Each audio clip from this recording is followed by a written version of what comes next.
Hello everyone, welcome back to my YouTube channel VLRS classes. इस video में हम शुरू करने वाले हैं कक्षा 10 का मनोहर रेखा मैथ।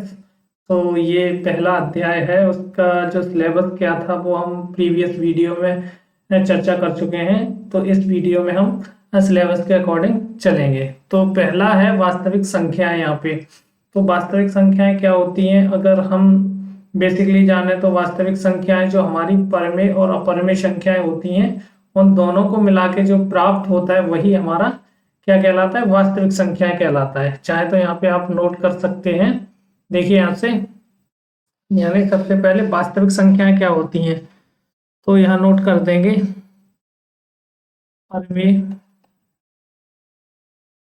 परमेय तथा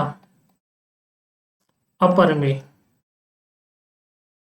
परमेय तथा अपरमेय संख्याएं या संख्याओं, परमेय तथा अपरमेय संख्याओं के समूह को वास्तविक संख्या कहते हैं। वास्तविक संख्याएं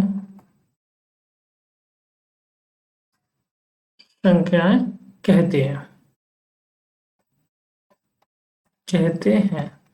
तो जैसा कि हम जानते हैं, चलिए परमेय संख्याएं अपरमेय संख्याएं क्या होती हैं उनके बारे में चर्चा कर लेते हैं। साथ ही साथ परमेय संख्याओं में आपकी जो प्राकृतिक संख्याएं हैं, पूर्ण संख्याएं हैं, वो भी सारी संख्याएं आ जाती हैं। इंटीजर्स नंबर्स होती हैं वो भी आ जाती हैं। तो सारी जो इस वीडियो में हम बेसिकली तैयार कर लेते हैं कि संख्याएं, जो वास्तविक संख्याएं हैं वो किन किन से मिलकर बनी होती हैं। तो सबसे पहले नंबर पे हम बात कर लेते हैं परमेय संख्याओं में आपकी, चलिए प्राकृतिक संख्या से। प्राकृतिक संख्याएं, प्राकृतिक संख्याएं जो होती हैं उनको इंग्लिश में हम क्या कहते हैं, नेचुरल नंबर। नेचुरल नंबर, और नेचुरल नंबर हमारी कहाँ से स्टार्ट होती हैं, यहाँ से 1 से, यानी 0 को छोड़ के सारी संख्याएं वो हमारी क्या कहलाती हैं, प्राकृतिक संख्याएं। तो यहाँ से 0, जैसे में लिख दीजिए यहाँ से, जैसे 0 को छोड़ के 1 2 3 4 सो ऑन, ये सारी संख्याएं हमारी क्या कहलाएंगी, प्राकृतिक संख्याएं कहलाएंगी। ओके, दूसरे नंबर पे आती हैं हमारी पूर्ण संख्याएं। पूर्ण संख्याएं, तो पूर्ण संख्याएं हमारी क्या होती हैं, जिनको हम होल नंबर बोलते हैं, अंग्रेजी में बोल देते हैं होल नंबर्स। होल नंबर्स हमारी क्या होती हैं, देखिए यहाँ से, अगर प्राकृतिक संख्याओं में हम 0 को ऐड कर लें, 0 लगा दें प्राकृतिक संख्याओं के साथ, तो जैसे में प्राकृतिक संख्याओं 0 लगा दो, 1 2 3 4। अच्छा, आपको ध्यान ये रखना है, प्राकृतिक संख्याएं हैं वो हमारी 1 से स्टार्ट होके इन्फिनिटी यानी अनंत तक जाती हैं, और जो हमारी होल नंबर होती हैं, पूर्ण संख्याएं होती हैं, वो हमारी 0 से स्टार्ट होती हैं। इनमें एक ऑप्शन टाइप कभी कभी बन जाता है कि सभी प्राकृतिक संख्याएं क्या पूर्ण संख्याएं होती हैं, तो ये आपका कथन है सत्य हो जाएगा। अगर यही उल्टा बोल दिया जाए कि सभी पूर्ण संख्याएं प्राकृतिक संख्याएं होती हैं, तो इसका जवाब होगा नहीं, क्योंकि हमारी जो प्राकृतिक संख्याओं में 0 नहीं होता है, तो पूर्ण संख्याओं में 0 आ जाता है। तो सारी जो प्राकृतिक संख्याएं पूर्ण संख्याओं में मिल जाती हैं। तो सभी प्राकृतिक संख्याएं पूर्ण संख्या तो हो सकती हैं, लेकिन सभी पूर्ण संख्याएं प्राकृतिक संख्याएं नहीं हो सकती। ओके, इस बात का भी आपको ध्यान रखना है। चलिए तीसरा नंबर पे हम बात कर लेते हैं पूर्णांक संख्याएं। पूर्णांक संख्याएं, पूर्णांक संख्याएं को हम क्या कहते हैं, इंटीजर्स नंबर्स बोलते हैं। इंटीजर्स नंबर, इंटीजर्स नंबर्स में हमें क्या होती हैं, सभी जो संख्याएं निगेटिव यानी पॉजिटिव या निगेटिव वैल्यू के साथ लिखी जाती हैं, उन संख्याओं को हम क्या कहते हैं, पूर्णांक संख्याएं कहते हैं। जैसे हम जैसे -5 ले लें, -5 -4 -3 -2 -1, उसके बाद 0 के बाद 1, तो इसके आगे प्लस लिखो या मत लिखो, लिख दो तब भी या ना लिखो तब भी प्लस ही माना जाएगा। 2, 3 और इस तरह की जो सारी संख्याएं होती हैं वो हमारी क्या कहलाएंगी, पूर्णांक संख्याएं कहलाएंगी, इन्हें इंटीजर्स नंबर बोलते हैं।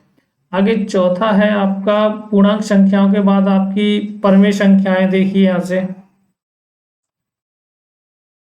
परमेय संख्याएं, तो परमेय संख्याएं तो हम परमेय संख्याएं जैसे अंग्रेजी में क्या बोलते हैं, rational number, rational numbers. Rational numbers हमारी जो परमेय संख्या होती हैं इनकी विस्तृत जानकारी हम क्लास 9th में भी बता चुके हैं, ज़्यादा यहाँ नहीं बताएंगे, केवल आप इतना सुन लीजिएगा कि जिन संख्याओं को हम भिन्न के रूप में लिख सकते हैं उनको क्या कहते हैं, परमेय संख्या कहते हैं। या जो हम p/q भिन्न के रूप में लिख सकें या q की वैल्यू हो वो नॉट इक्वल टू किसके हो, जीरो को हो, वो हमारी सभी संख्या क्या कहलाती हैं, परमेय संख्याएं कहलाती हैं। ओके, यहाँ पे जैसे 1/2 है, 4/5 है, इस तरह से सारी संख्याएं हैं, जैसे 2 है, 3 है, इनके नीचे भी हम एक एक मान सकते हैं, तो p/q के रूप में लिखी जा सकती हैं, तो इनको भी क्या कहलाएंगी, परमेय संख्या कहलाएंगी। उसके बाद है आपकी अपरमेय संख्याएं। अपरमेय संख्याएं, अपरमेय संख्याओं को हम क्या कहते हैं, इरेशनल नंबर कहते हैं, इरेशनल नंबर्स।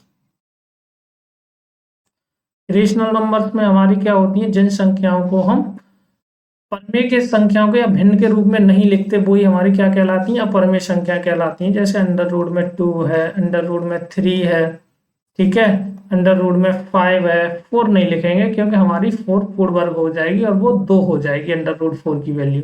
तो इस तरह से हमारी पाई भी है, ये सभी क्या कहलाती हैं, अपरमेय संख्याएं कहलाती हैं।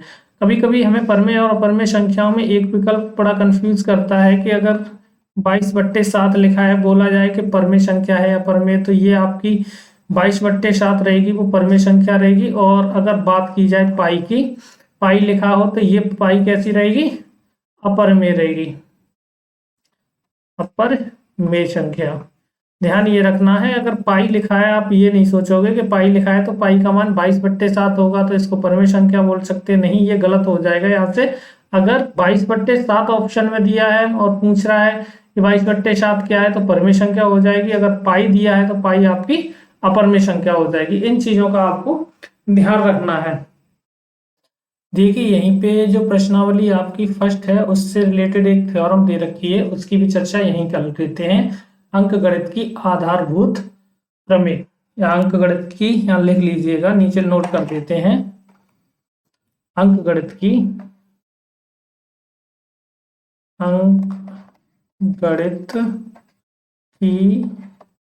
आधारभूत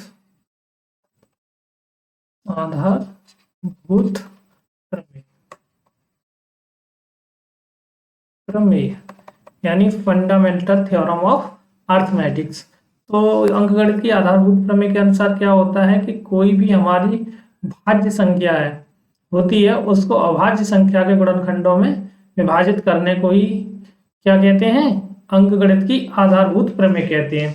यानी जैसे हमें कोई ले ले, भाज्य संख्या ले ले, जैसे मान लीजिए हमने यहाँ पे 28 ले लिया, कितना, 28। अगर 28 को हम यहाँ से डिवाइड करें गुणनखंड के रूप में, इसमें काटें भाज्य गुणनखंड में, तो 2 से काटेंगे ये 14 बार कट जाएगा, फिर 2 से काटेंगे ये 7 बार कट जाएगा। यानी 28 को 28 को हम कितना, 2 × 7 लिख सकते हैं। तो यहाँ पे इसको 2 की पावर 2 × 7 लिख सकते हैं। तो यही हमारी अंकगणित की क्या कहलाएगी, आधारभूत प्रमेय कहलाएगी। यानी प्रत्येक भाज्य संख्या को उसके अभाज्य गुणनखंडों में या अभाज्य गुणनखंडों की घात में परिवर्तित करने को ही क्या कहते हैं, अंकगणित की आधारभूत प्रमेय कहते हैं। तो इस तरह से हमें बेसिक जानकारी होनी चाहिए इन चीजों की। चलिए नेक्स्ट वीडियो में मिलते हैं एक्सरसाइज के पहले अभ्यास के साथ। बने रहिए मेरे साथ। बहुत बहुत धन्यवाद।